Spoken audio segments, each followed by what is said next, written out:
বন্ধুরা কি রান্না করবো দেখো, চিংড়ি মাছ এনেছি। চিংড়ি মাছের রেসিপি করে আপনাদের দেখাচ্ছি। চিংড়ি মাছটা আমি আগে থেকে কেটে ধুয়ে রাখছিলাম, নুন হলুদ মাখিয়ে নেব। এটা কুচি দিয়ে দেবো।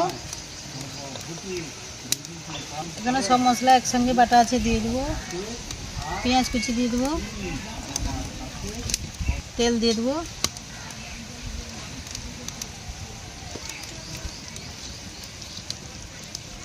কড়া গরম হয়ে গেছে, কড়ার মধ্যে তেল দিয়ে দেবো।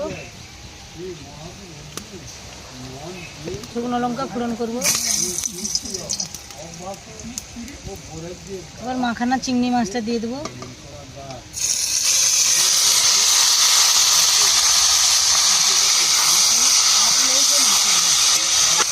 ঢাকা দিয়ে একটু কষিয়ে নেব। চিংড়ি মাছটা কষানো হয়েছে নাকি দেখে নেব। কষানো হয়ে গেছে, মাছ থেকে তেল ছেড়ে গেছে। এবার আমি জল দিয়ে দেবো।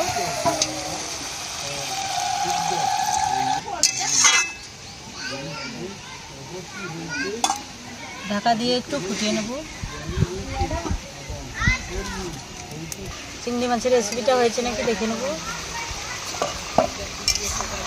হয়ে গেছে, এবার ঢেলে নেব।